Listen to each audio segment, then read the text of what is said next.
What's up, Ocean? You got Matt here, coach of your Montreal Melodic, and welcome to our draft recap, our season recap, season in review for the P4G Next Generation.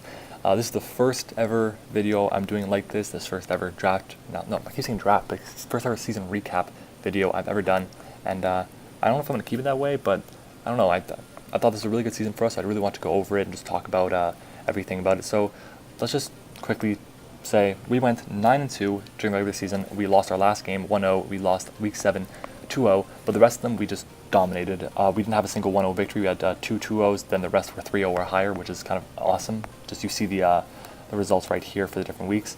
So yeah, and you see our team here, of course, and then there's more description of the other teams of the weeks down there. Anyways, I'm just gonna go over the team that we drafted, the team that we ended up trading for or whatever, and then just give a few thank yous, and I'll get out of your way. So I understand you guys just want to tab out or whatever, go ahead. Just, if you want to hear me talk, fine, thank you, I appreciate you sticking around, because the people who did help me out here, they were so important and so incredible, and without them, honestly, this channel would not be as popular as it is right now. I know it's still not popular in grand scheme of things, but you guys have been really showing your support lately, and just want to let you know that this is not possible without any of these guys. So thank you to them so much, and their links will all be in the description below. And yeah, so I'll be naming them all shortly. Just make sure to go check them out and subscribe to them. Follow them on Twitter, whatever it would be. Just really go and show your appreciation and say thank you again from me. So yeah, let's just get into it. So to start off, we had a pretty nice team. We were the only team that actually decided not to draft a Mega or a Uber Pokemon, and because of that, I felt like we had a really balanced and really strong overall team. Our first pick was Celesteela. I believe our next pick was Mew, and after that we just kind of went with we had Rotom Wash, Crocodile, Snorlax, Little Marowak, and a ton of other great threats. But I felt like not drafting that Mega really allowed us to be so solid all season long. We were able to just bring a really well-rounded team all season long, not have to worry about, oh, we gotta draft something that fixes this problem and then it opens up another problem. We were able to just really be steady all season long and have a really good team. I felt every single week, even in the weeks we didn't have a good matchup, I felt like I had a good chance to win just because my team was so versatile, and I felt like even our bad matchup wasn't even that bad. So yeah, I mean, look, let's just get into it. So Celesteela was probably the team captain, was able to do so much for us defensively, offensively. I was able to bring it in both roles many times and was just so useful. Just overall, typing was phenomenal. I highly suggest trying it out, especially if you want to use an Ultra Beast. It's definitely my favorite Ultra Beast I've ever used. We then have, and that includes Naganadel, by the way. That definitely includes Naganadel, even though Naganadel is far more busted.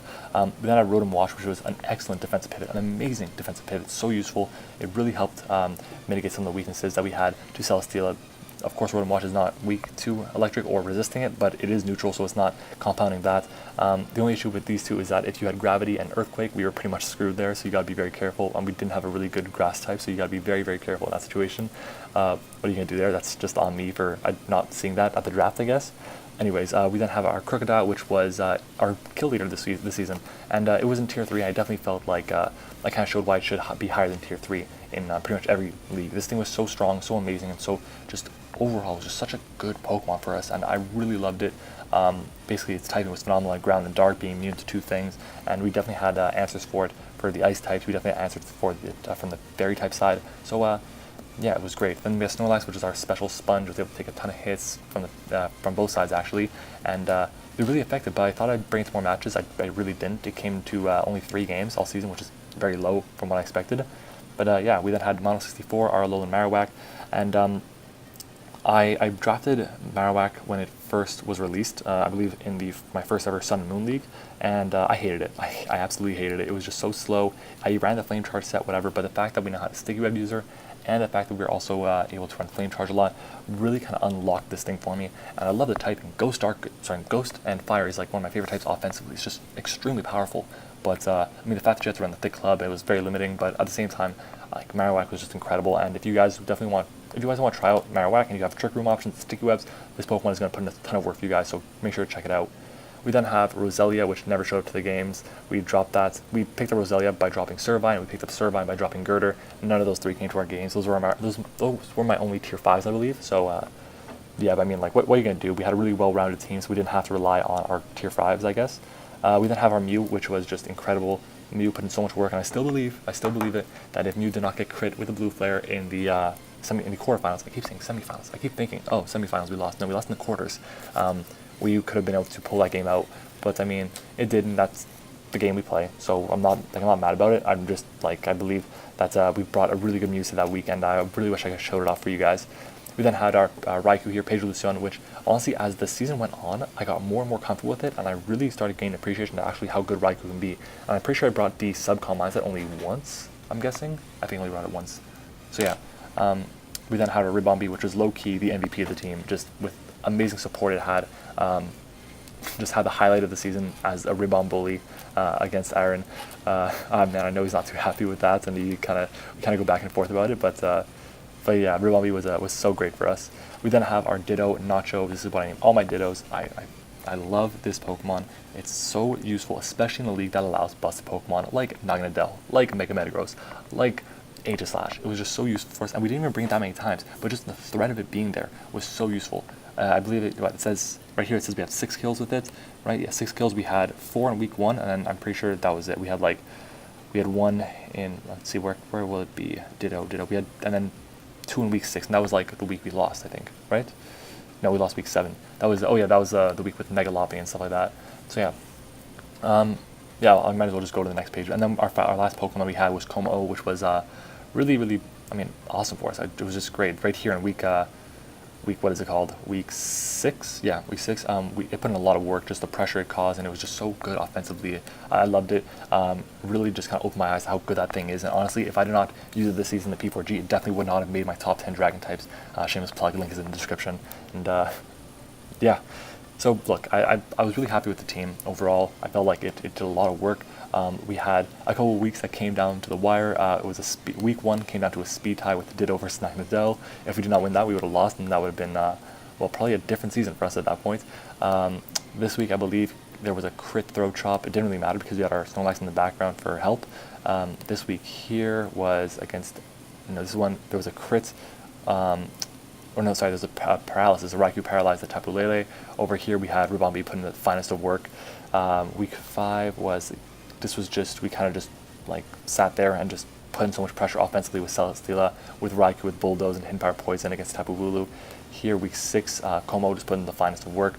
Week 7, we struggled a bit, but I mean, I still felt like we brought really good sets that could have done a lot of work had we just played a bit smarter around his walls. Week 8 was, what was week 8? Week 8 was against the Castforms. Oh, we kept DCing in this, but yeah, it was a lot of fun this game. It was a ton of fun. We played like 3 in the morning my time, so it was incredible. I was exhausted.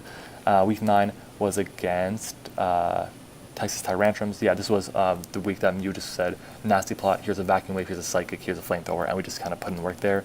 And then week 10 was where we baton passed with Mew into Snorlax and then just proceeded to smack CJ. And then week 11 was the stall week against Panther. But yeah, guys, so that was our season in review kind of thing. Let's just go over quickly who I want to say thank you to. Just like, please just stick around a little bit longer and just let me say thank you to these people, because they were amazing for me all season long, so thank you to these guys. So first off, Josh and Sohan, aka Ultra Player, and the OP Jellicent, for the thumbnails. They were the ones who basically used Photoshop to help me out with the thumbnails. I am really bad at Photoshop, and I also don't have it. So right there, they were so important and so helpful all season long, so thank you guys so much. Then we had Blue Rogue, AA Ron 2420, Odds Are, Point Blank, SFJ, Phantom Base, JudasThunderSteel, and Derp, all for genning. That's 8 people for 11 weeks or 12 weeks of like games, and they were just so helpful. A couple of them I think may not have gen for this, but probably gen for IBL and for other leagues. But so I just want to say thank you to them so much. They were extremely helpful. Yeah, just whenever it was needed, they were like, yeah, no, I got you, no problem. And it was just so helpful. So thank you guys so much. Then we have Blue Rogue, which helped again with recording. He helped out with his capture card, helping us get some game footage. And then the true MVP of this season is Joe's PH Games. This man is incredible. He has recorded almost all of my IBL games and almost all of my P4G Next Generation games. He was the one person that I was like, I need to get something recorded for like an upload that I got tomorrow or the day after. And he's like, yeah, I got you, no worries. And it was just incredibly valuable. So thank you so much to him. Like he definitely needs like a big clap from everyone in the comment section below. So yeah. And then let's move on to my front office. We have first off the Volbeetles, Pedro, Tails, Scrappy. You guys are my brothers. Just thank you so much. It was extremely helpful all season long, your support. We then had Sohan, aka the OP Jellicent, DS Gaming, Blue, Metalfrider, and Grankie. You guys were incredible. And of course, Ryan, Typhlosion 37 was very helpful as well in in everything. So yeah, guys, look, my front office was just so helpful, coming with crazy creative sets. Powder Ribombi will always be a memory of mine, and that Ribombi set will always be helpful too. The one with Infestation and stuff like that. The Iron Defense Celesteela from the last week. Like, look, we Focus Sash Ditto, for God's sakes. Like, look, we had so much fun building together, and I really appreciate all the help they were able to give. Other than that, though, we have what else I want to say? Oh yeah, I want to say thank you to Lynx Forte and to Kelly on the Radar for being the what is it called, the commissioners of the P4G Next Generation. They were really helpful. They created a good league with a ton of awesome people that I got to meet. So I was really appreciative that not only that they selected me, but the fact that I was able to meet a ton of awesome people that are now my friends. So thank you guys so much. I was really able to expand my friend group, and I'm really happy with that. So thank you guys, appreciate it. And then to all the other coaches, it was a pleasure competing against you guys this season. It was a lot of fun. Good luck to the finalists. I'm not going to say who it is, and but I mean, like, the videos are up, so you guys should check it out. Check out the semi-final battles, and yeah. And then finally, thank you guys to everyone, all of you guys that are watching this video, all of my subscribers, all of my whatever, like, supporters, anyone who's just like come by and said, hey, nice game, hit the like button, whatever it was, heard me sing Living on a Prayer in week 2 or 3 or whatever it was. But yeah, so thank you to you guys, because you were able to not only help me just get more comfortable speaking in front of a camera or a microphone, whatever it is, and talking to my laptop and recording videos, uploading them, but you really gave me a lot of confidence overall and a lot of support, and I really appreciate that, because my channel started off, I believe we were at like less than 100 subscribers when P4G Next Generation first started, and as of this Wednesday we just reached 300 subscribers, and we're almost at 310 now. So you guys have been really helpful and really amazing to be able to just say, like, hey, you're a pretty cool guy, let's stick with you and support you, and that's been awesome. And to all 100+, we're now 100+ members in the Ocean Discord server. I really appreciate you guys coming there, sticking around, and enjoying the content that we like provide early over there, the discussions we provide there. If you haven't joined the Ocean Discord server, I said Ocean. If you haven't joined the Ocean Discord server, the link is in the description of every single one of my videos. There we have the mock for mock roll. If you ever need a mock battle or someone to look over at like a team match, we got the content creator role. If you're a big, small YouTuber, whatever it is, you like do stuff on Twitch or whatever other site you do. Aaron knows what I'm talking about. We have the content creators role for you there. We then have question of the days, so I can get to know everyone a bit better. We discuss sports, whether it's like basketball, hockey, football, soccer, anything, UFC, wrestling. And then we have other games we talk about. We have Town of Salem, Fortnite. I know I don't play Fortnite. And what else is there? We got like sports games. We have Duel Links, everything. So just whatever it is, if you guys have suggestions to make the server better, you gotta let me know, and I'll definitely take into consideration. And finally, the big thing, the Ocean League is coming, guys. I made a video on it before.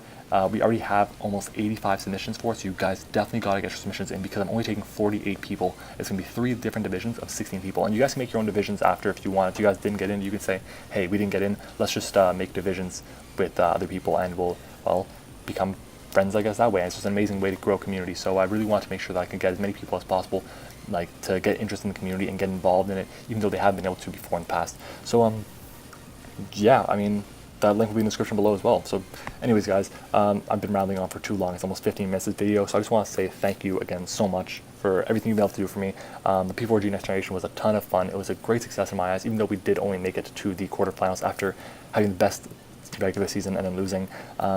Yeah, guys, look, I had a ton of fun, and that's what matters in the end. So thank you so much for watching this video. If you enjoyed it, make sure to hit the like button and subscribe if you haven't already to join the Ocean, as I threw my pen onto my laptop. That's what that sound was. And yeah, guys, thank you, and I will see you all next time.